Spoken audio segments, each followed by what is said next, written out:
Welcome back to the channel. This is the second episode in the Training Ideas for Junior Level Coaches kind of series, kind of training diary thing that I've been doing. It's taken a long time to get this out. You'll have to excuse me, I've just been flat out really busy with a load of other commitments. Anyway, so just a quick reminder, I'll link the first video around about here. If you haven't seen that, go and check it out. And it's really aimed at a class structure that kind of really works for beginners when you really want to climb into the detail of something.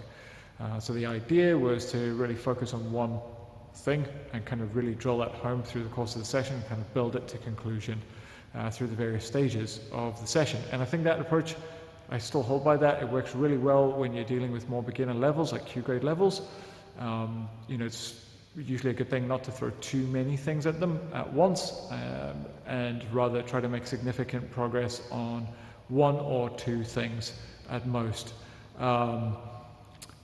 It's not to say you have to do that for every session, but if you really want to make progress on something, I think it pays just to kind of focus on it for a while. Anyway, this particular session, we're dealing with a different kind of group. This is downgrade level, so Shodan, the level of the room was Shodan, Nidan, and 2 Yondans. So naturally a different approach. You can take a different approach, and it's not really going to be a hindrance. Everyone kind of knows the basics. They know what Kyon Waza practice is. They know what Uchikomi Keiko is. They know what Kakari Keiko is. They know what Jikeiko is. They know what they should be doing roughly in their Jikeiko with different people as well, or they should know by this point, depending on the level. But anyway, the point is that you can approach it a little bit differently. You can throw more things in it, and it is just general training. Okay, so this session was more of like just general training session, but we had some target areas. So it's always good, I think, just to turn up and not train like a robot, not just shout out a drill and do it and hope for the best. Don't get me wrong, there's nights where you can, it's just about the repetition. But I like to get people kind of thinking about their kendo and practicing with some goals in mind. And I think they can extract a bit more doing it that way. So that's what I like to do, but each to their own. So there were 3 areas of focus for this particular session, which was wrist work, footwork, and zanshin. And when I say zanshin, I mean in more like the physical manifestation, but also in the true meaning of the word, which is actually like paying attention to what's going on around you. So that's kind of the order that we went in. So to kick us off, we started with men tenuchi practice, and this was just done as a katate men tenuchi practice. And the idea is you pair up, somebody holds a shinai as a target, and you assume a perfect men cutting position with your left hand in front of your sternum, stretched out and down the center line, and you strike the motodachi's shinai using the kensaki, so using the leather tip. So it shouldn't be bamboo to bamboo contact, that's less than ideal. You want to basically make sure that you're standing with nice kamae and reaching out with your left arm in the center, but try to keep your shoulders back and relaxed. And basically you're just using the fingers and the wrists to flick the shinai forward and down onto the motodachi's shinai, the target that they're holding for you. And it's a really good idea if you haven't done much of this before, it's new to you, it's something you can do at home as well. You can practice this like on a sofa, like the back of the sofa or something like that. It's a little bit more difficult to do it on the sofa, but if you're doing it partnered with someone who's got shinai, don't try to lift the shinai. You don't really need to. It will bounce back on its own. Just focus on the forward and down movement and relaxing instantly. So it's that tension release, tension release, tension release. Once you have a feel for that, then you should be able to kind of pick up a bit of pace and get a bit of rhythm to it and start to build a bit of strength in that specific correct movement. So that's how we like to do it in the dojo, and it was kind of relayed to me by somebody who was like 6 dan at the time. So and pretty strong kendoka, and yeah, it's just something we've always practiced in the dojo, and it seems to pay pretty well. I'm sure there's many dojo who practice it, so I don't think it's a secret or a rarity or anything like that, but just in case you never come across it, there we go. And then we moved on to morote men, so morote is like two-hand, men tenuchi, but this time from furikaburi. Furikaburi, if you don't know what that is, it's when you lift the sword, and the idea is to get it up to this top position and cut down. Now, we were actually a bit rubbish in this because we tried to go too fast. So, but basically the idea is somebody steps to the side, holds a target to their left, the other person cuts that, and then they assume a leaning stance, holding a target to their left with the sword flat to their side. And the idea is you stand with your feet sort of facing 45 degrees out on either end, and you basically lean from side to side. So you provide a target, you strike, you provide a target to the other side, then you strike, and so on and so forth, and you build a rhythm. Key things to try to do is, again, aim to strike from a far distance with it, so you can really practice on throwing the sword forward. Try to, when you receive, just try to make sure that you're holding the target level, okay, that the tip doesn't dip down. This is the most common issue. Okay, when it gets struck, it is going to move like this. Okay, so when you watch the video, you see it get struck and move down. That's natural. Okay, you don't want to hold it so rigid that it, the shinai from kakarite slams into it. The idea is catch, wind up, cut. Catch, wind up, cut. Catch, wind up, cut. Catch, wind up, cut. The idea is to try to make sure that whenever you change from this position to that position, it's nice and straight down the center line. Boom, straight down the center line. A bit difficult to demonstrate on the camera here, but that's the idea. And like I said, we started going a little bit too fast, so it became a little bit too forward and in front of our faces, which is natural. That kind of happens in kirikaeshi as well when you get more fluid and you try to go a bit quicker. But do try to make it big so it becomes boom, boom, boom, boom, boom, boom, boom, boom. So it comes from there. Boom, boom, boom, boom, boom, boom, boom, boom. Okay, that kind of motion. So to try, in spite of building a rhythm and getting fluid, just every now and again remind yourself to try to make it big. And the key is to pull that straight. It's really good for your wrist work to just get that feeling of snapping it onto the center line. And it's really good for kind of, I think, just engaging that grip in a nice shape, for the shinai. So that's my take on it anyway. Okay, so then the next type of practice we did was a do taisabaki practice. And the idea with this was, if you follow the Kendo show with Andy Fisher, Kendo star, recently did a seminar, and there was a video clip that came out from his How to Win Shiai seminar, and it was talking about how to cut gyakudo correctly. And one of the key points that he talks about in that is the movement, the twisting of the hips into the strike. And it was actually a thing that I went to a seminar with him, and he was coaching the Sandan group, Sandan who were grading to Yondan on that weekend. And he spent a lot of time working with people on this hip motion for do. So what we do is we try to practice that. Depends on the level. Obviously for kind of Q grades and stuff like that, kind of still want them to learn a very basic straight cutting way. And so, yeah, we do that. But certainly for anyone who's kind of Nikyu, IQ higher, that kind of thing, we start to talk about this, bringing the hips in, turning on the cut and going, rather than cutting, turning and going kind of thing. Anyway, so this drill is, you can do it a couple of different ways. You can stand with your feet kind of equilaterally apart, 45 degrees is kind of how we tried to do it this time. But I got to be honest, in hindsight, probably just stand in normal kame with left foot behind. But you can get the principle anyway from the video footage. The idea is when you strike there, Migi-do, so their right-hand side, your left-hand side, so the normal side for do. You're going to twist in, and your body's going to twist off to the right, about 45 degrees off center line. Bang, on the cut. And then it's going to switch for the gyakudo or hidari-do. Bang, 45 degrees to the left. Bang, bang. And you basically catch kaishi-do and kato. And so motodachi, what they need to do is just do a consistent men, men, men, men, men, men. And just make sure when you start the drill, you're already in a place where you can strike with no additional need for footwork.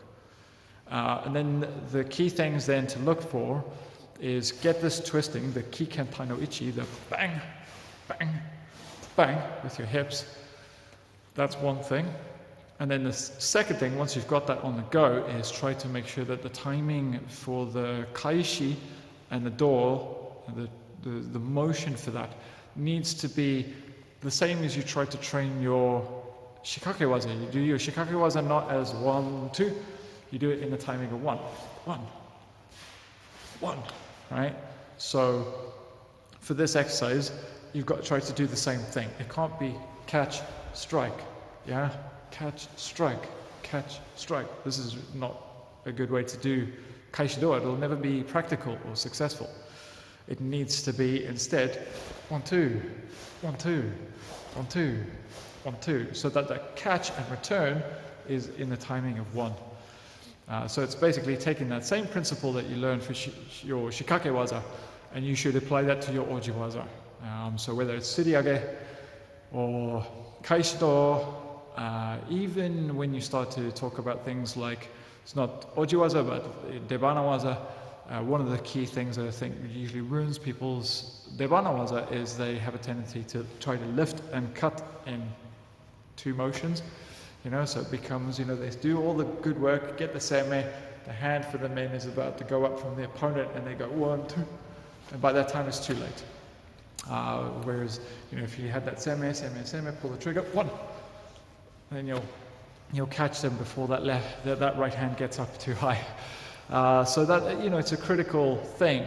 And just because you're practicing fancier waza, you should never forget the fundamentals that you learn as part of your shikake waza. And I think that's why high grades really like to draw people on shikake waza, because the higher you can level that up, it's automatically going to trickle into the rest of your kendo and make it stronger. Okay, so the next thing we did was basically we did kaishido and nukido, just fundamental movement from both sides without the armor on, so people have got time to kind of think about that motion. So it's the same motion we just practiced, bump, bump, but pushing through and thinking about using ayumiashi instead of okuriashi to basically make a better distance and re-engage. And again, now we're starting to think, we've done some wrist work, we've done some footwork, and now we're starting to think about how that applies to zanshin. How can I smoothly go through and transition and get eyes back on the opponent? So now we're starting to keep that physical manifestation of our concentration in mind and thinking, how can we make that more efficient? So then the next thing we worked on was kote suriage kote, but like tenuchi practice, so back to wrist work. But this is really quite good for connection. So the motion is just kote suriage kote, suriage kote, suriage kote, and both people do that together at the same time. So while one person cuts the kote, the other person does the suriage, and so on and so forth, and you just return it. It's good to kind of just start gently and slowly and stand in one spot first, so you've kind of got the hang of it and got the rhythm.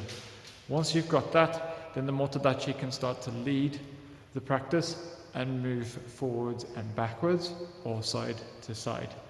It gets quite hard when you start adding the side to side in, because people get confused about where that center line is.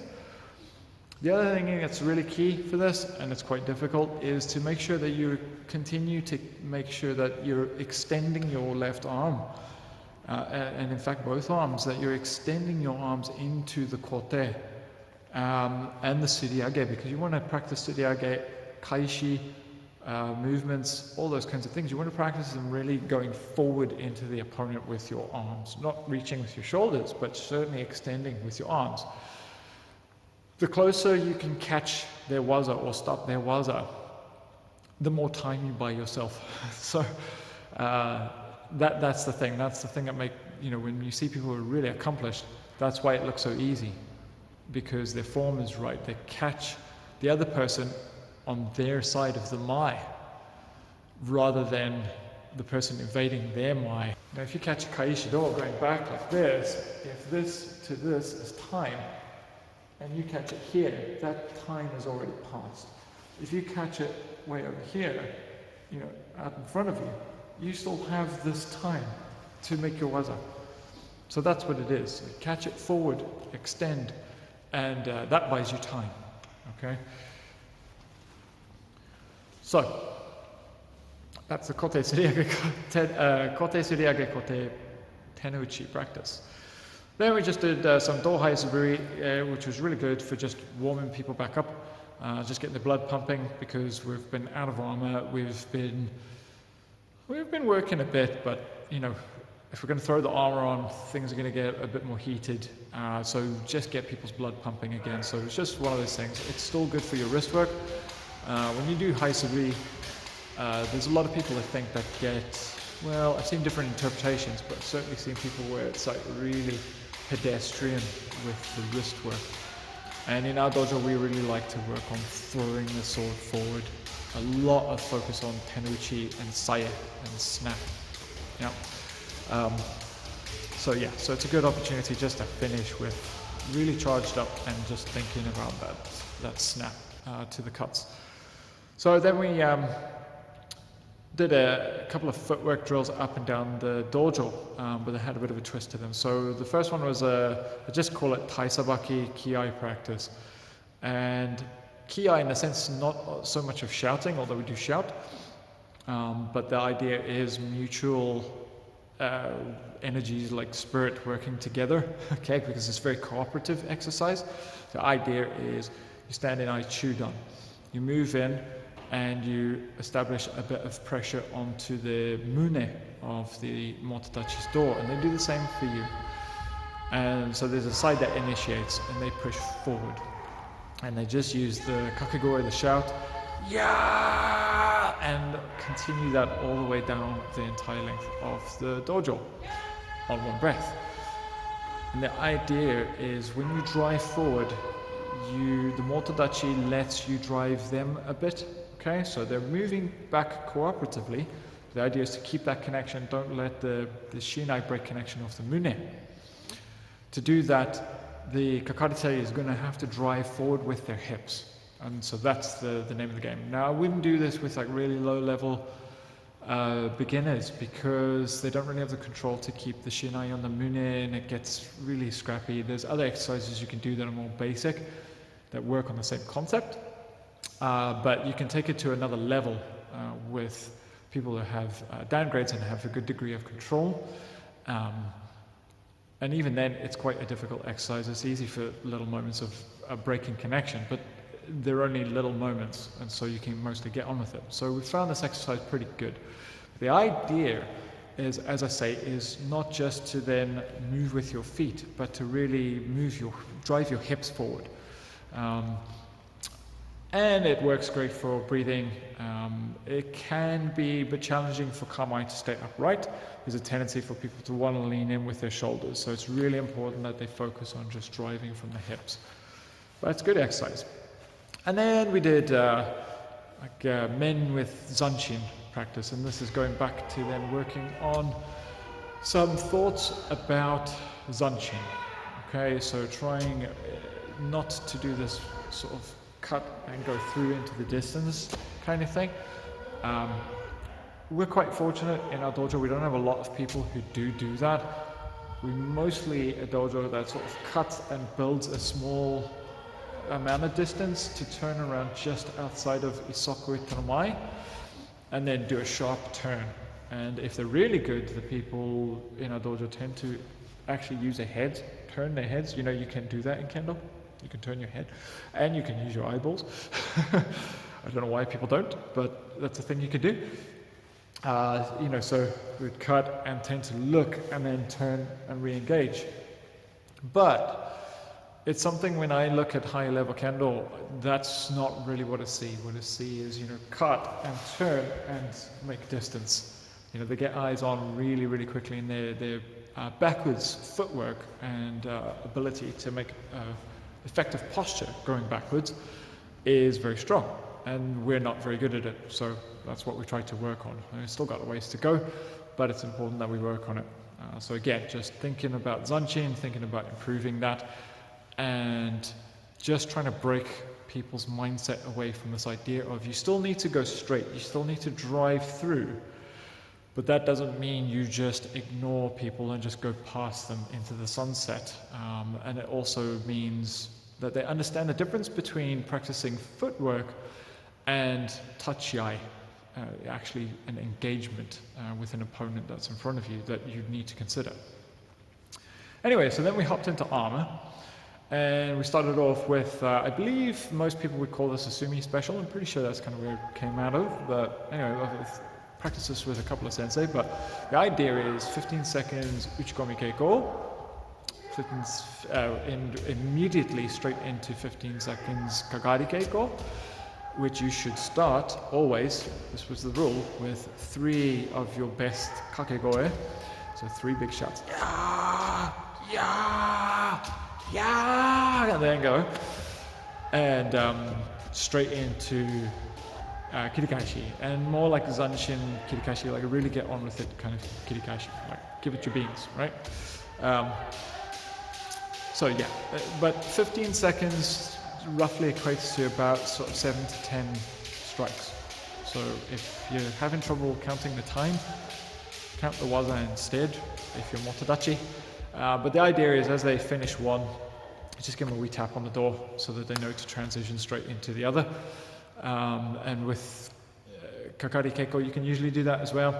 Sometimes with kirikashi for the end, all you do is just show them your pip and they should know, and then just stick your hands out to kind of receive, not quite taitari, but receive after the shomen, just show them, encourage them into kirikashi. Most people get the body language and they'll follow along, okay? But the idea is that it's all done as one big set. That's the main thing. It gets you pretty tired pretty quickly. And that usually sets you up quite well for anything else you're going to do after that, because your arms are going to be a bit flabby if you do that a few times. So we moved on to now, like in armor, like proper waza practice. So we did men suriage men, and if you're comfortable with this, you should definitely practice this on both sides, ura and omote. And the focus on this was, as I said, that extending and catching them forward, okay? But it's something I'm really keen to avoid, although it features in the Kendo no Kata, the Gohome, number 5, men suriage men. In that one, you step back and you catch and step forward and cut into the opponent. In Kendo, I don't think that really pays off so well. There are situations where it's valid, especially if you can demonstrate that you really drew them in, that kind of thing. There's some circumstances, I think, where you can make that waza stick. But I think it's way better if you can learn to go forward into it and be more conservative or be a bit smarter with your footwork, more measured, let's say, with your footwork. But catch that waza nice and forward and early, and make sure that it has that ichibyoshi feel, that timing of 1. So, you can semi pull the trigger and, rather than, most people they're slow with the timing, so they have to step back. And the problem with that is you kind of look like you've been overwhelmed, so it doesn't really sell very well. Then we moved on to kote suriage, and very much the same sort of feeling of making sure that you're trying to catch it forward. And this is a much harder waza to pull off going forward. And it's probably an easier waza, I think, to, in some ways you can sell this. If you're really good with your kamae and you're really good with your composure, maybe a bit easier to sell this as atoichi, so like going back. Because you can really keep your cool and they can really overextend trying to get your a décolleté on you. And then if you keep your cool and you're like, and then go out with a real strong sense of control, that sells quite well. Whereas maybe against the men, people get, like, they tend to barrel into you and you look overwhelmed. Doesn't sell very well. But it's still a good place to try to work on going forward into the waza, because it's harder. So it's just more of a challenge. But it's really key that when you strike the kote, you should have that feeling that you're going to strike and let the shinai kind of go over their shoulder. So it strikes and kind of goes that way, not into their door. Because then you're just going to clash in the middle and it'll be messy and it's not going to flow as practice, and it's not a nice thing to encounter in Shiai anyway. Okay, and then what did we do? We did, Kaishi double door.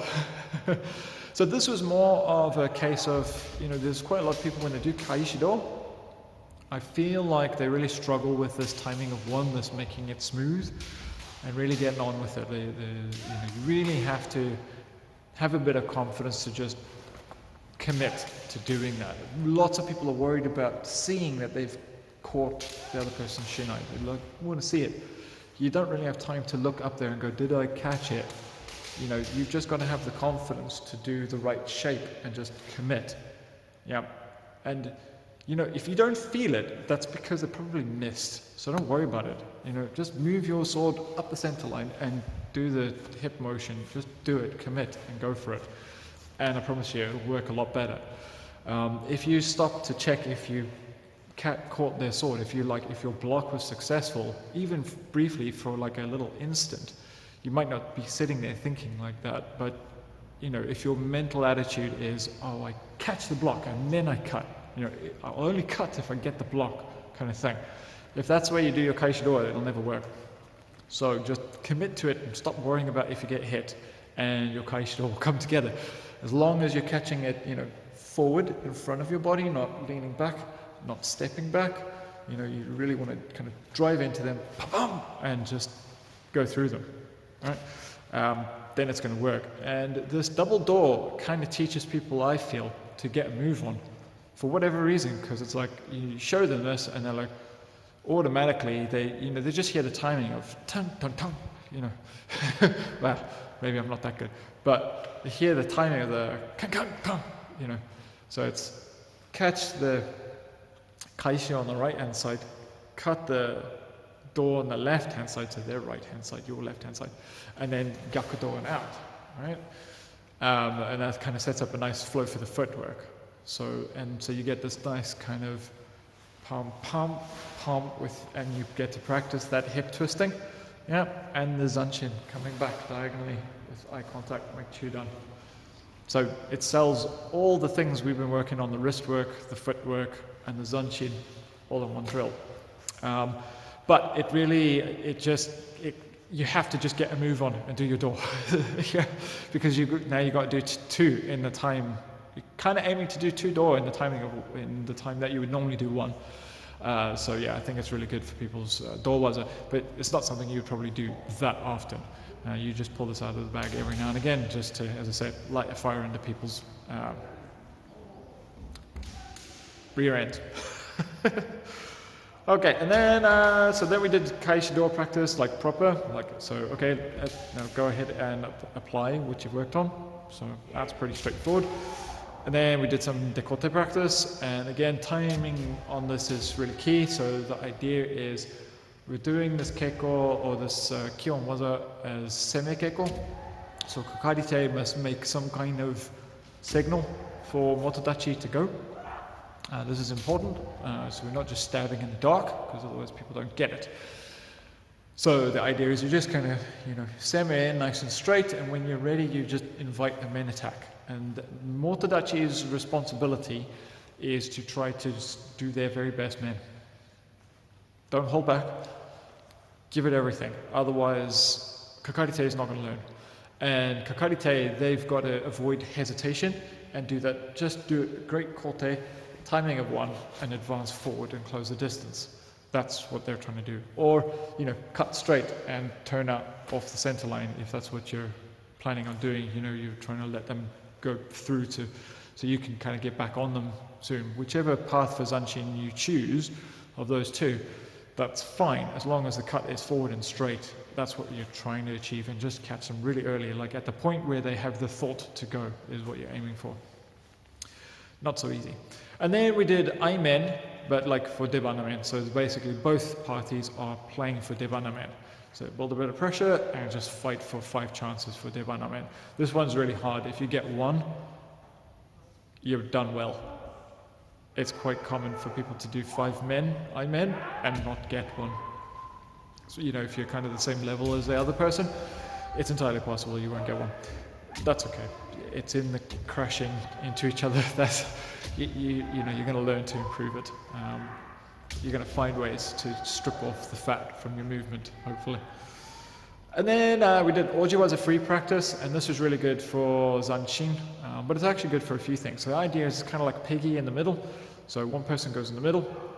We had, 4 altogether. So we had 2 people on one end, that was the initiating end, and their job is just to cut men and go through.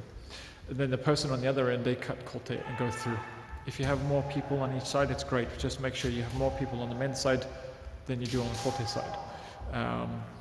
And it's basically because it's going to be men, ojiwaza against men for the person in the middle. Turn around immediately. There'll be a kote coming your way. Try to intercept that and do an ojiwaza against kote. Turn around. There'll be another person to cut men. And the person who went through the first time, you're going to turn around. They're going to be ready to cut kote.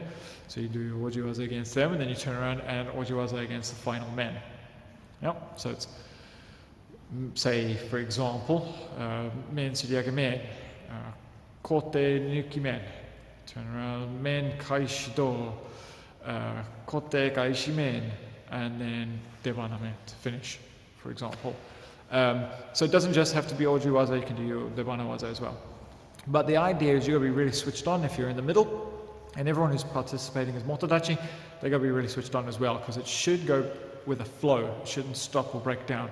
The idea is motodachi and trying to put pressure on kakarite in the middle, and so they've got to keep it going. But it can't be contrived either, so it's not that you just barrel in and just gang up on them to the point where they can't actually complete the drill. What you want to do is have it continuous, but there's just got to be that little bit of slack in the timing, not a stop, but just a little bit of ease in the timing, so that kakarite should have the opportunity, if they're switched on, to turn around and seme and basically intercept, like to seme into you before you really get to seme to them, if that makes sense. So the idea is, if they're really switched on, they should be able to control the flow, at least to some degree, most of the time, so that they can execute successful ojiwaza. But to do that, they're going to be really switched on the ball. And this is like, when you watch like the famous Naoki Eiga sensei ojiwaza demonstration, it's not that superhuman. If you practice this sort of stuff, you will be able to do that kind of thing. I'm not saying obviously to his level, but you should be able to comfortably go, say to somebody, I don't know, if you're like warming up for a grading, can I just get like 5 men? And you should be able to just whip out confidently 5 ojiwaza for the most part, reasonably well. It's not that hard if you understand the principle that it should be you who's kind of pulling the trigger to go for each one. And if you're really switched on, you should be able to do that drill, Obviously you need the waza under your belt, so it's not for everyone. But if you're Dan level, then you're starting to string these waza together by this point. Certainly by Sandan Yondan, you should have a vocabulary of waza that you're comfortable with. Even at Nidan, there should be at least, 3 or 4 waza in your vocabulary that you're kind of confident with. So it's not out of the realms of possibility. For Shodan, maybe it's a bit clunky, it's a bit difficult, but a polished Shodan can start to do well with this. And then that was it really, and then we finished up with Chikeko, and we did some kata practice. And so, yeah, that was it. That was a training session. So like I said, broader than the first one. The first one, like the first video that I did, was for beginners, and it just had one real point, which was sutemi, committing, and what do you physically need to start thinking about doing in order to do that, how to develop that ability to really drive off the back foot. With this session, more advanced group, able to cope with more things, but still had some clear points of focus. So let me know what you think in the comments. Yeah, so we just did wrist work, footwork, and Zanshin in this session. What do you think of this sort of approach? Have you done some of these drills? And yeah, what are your thoughts on that? Is there something cool you've got to show me? stick a link in the in the comments, and I'll head on over and check it out. Anyway, next up, I'm heading off to do some EI content. I haven't done any for ages. I'm heading off to get my EQ. Yay! I've been doing EI now since I got married 5 years ago, and it wasn't long after I got married that I started doing EI. So I've been doing EI for quite a long time, albeit only once a week, and we've had lockdown and all of that. YouTube's listening. The virus of unnamed, unspecified origin. We had all that happen, so I just never got grading. So yeah, I'm going to go away and over the weekend, and hopefully I'll come back with a Menjo. Fingers crossed. And then, next stop, Shodan, hopefully. And then I've got, after that, it's full focus on Godan, hopefully in the summer of next year for Kendo. So we'll see what happens. But yeah, let me know what your thoughts are in the comments about the video, and I'll get to talking to you soon. Enjoy whatever's Budo is coming your way. Take care.